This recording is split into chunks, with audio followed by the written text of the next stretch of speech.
오늘 말씀을 새겨봅시다. 과연 나는 보았다.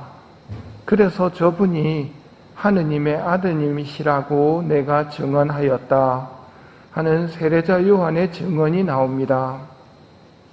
이 증언은 직접 보고 말하는 세례자 요한의 증언입니다. 나는 보았다.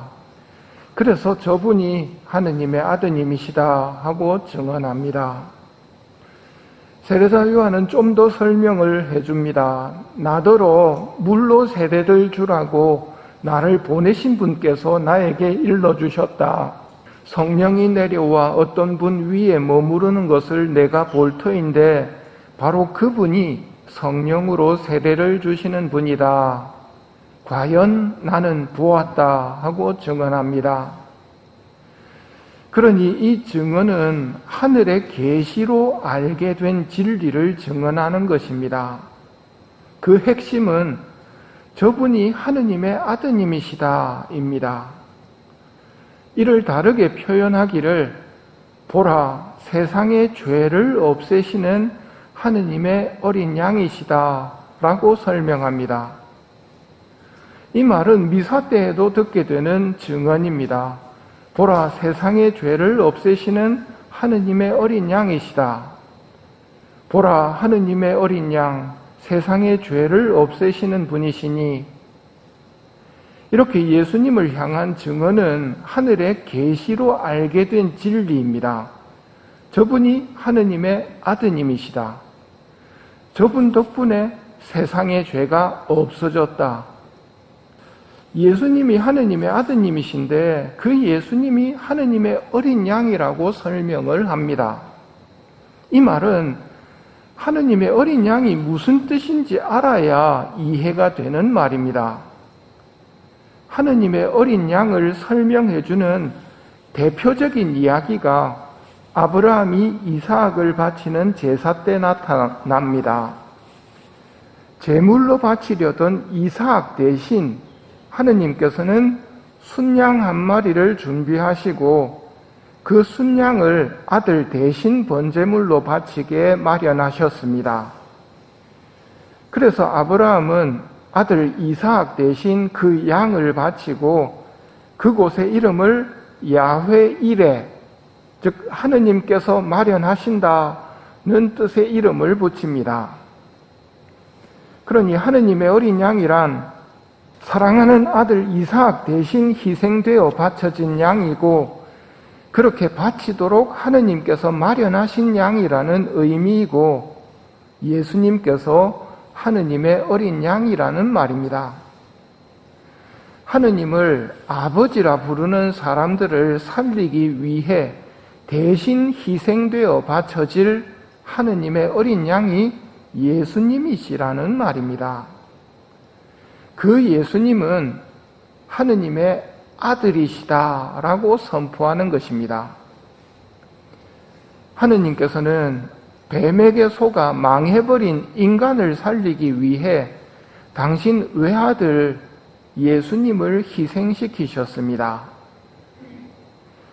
양의 희생으로 구원되는 또 다른 이야기는 출애굽기 10번째 재앙 때 맏아들의 죽음을 피하고자 한다면 양의 피를 문설주와 문상인방에 발라두어라고 말씀하셨고 그 양의 희생으로 얻은 피값으로 그 집은 죽음의 천사가 치지 않고 건너뜁니다.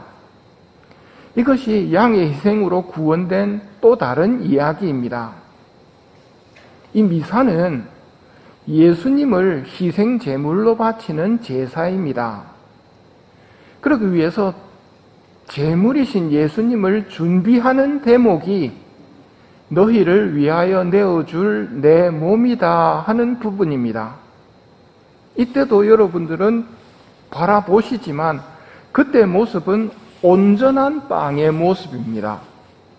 그리고 그 예수님을 희생 제물로 바치고 나서 인간을 살리신 후의 모습을 보라 하느님의 어린 양 하며 보여줄 때는 이미 쪼개져 있는 빵입니다. 희생되셨다는 의미입니다.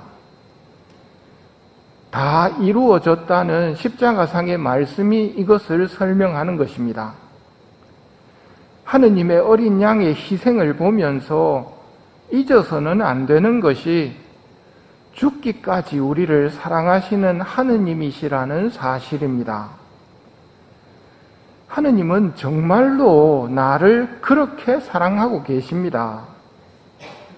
하느님이 죽기까지 나를 사랑한다는 것을 믿는 것이 진짜 신앙입니다. 하느님이 있다고 믿는 것은 제대로 된 신앙이 아닙니다. 마귀도 하느님이 계시다는 것은 알고 있습니다. 진짜 신앙은 하느님이 정말 나를 좋아하시고 사랑하신다는 것, 죽기까지 나를 사랑하신다는 것, 이것을 믿는 것이 참다운 신앙입니다. 이걸 못 믿는 이유는 내가 내 꼴을 볼 때 보잘것없기 때문입니다. 하지만 중요한 것은 내가 나를 어떻게 보는가 보다도 하느님이 나를 어떻게 보시는가입니다. 악이 스스로 생각할 때 자기는 아무것도 제대로 하는 게 없기 때문에 쓸모가 없을 것 같지만 그 품의 아기는 부모에게 귀한 존재입니다. 바로 이것이 내가 하느님 품에서의 존재입니다. 이걸 믿을 때 올바른 신앙이 시작됩니다. 그렇게 되면 자연스레 이루어지는 일이 첫째가는 계명이 자연스럽게 이루어집니다. 마음을 다하고 목숨을 다하고 생각을 다하고 힘을 다해 하느님을 사랑하는 것, 죽기까지 나를 사랑하시는 분을 나도 그렇게 사랑해드리는 것은 당연한 일입니다. 만일 내가 그렇게 첫째가는 계명을 지키지 못하고 있다는 말은 아직 하느님을 잘 모르고 있다는 의미입니다. 그러니 이 미사 중에 하느님의 어린 양에 담긴 하느님의 크신 사랑을 깨닫고 감사하며 기뻐할 수 있는 은총을 청하도록 합시다.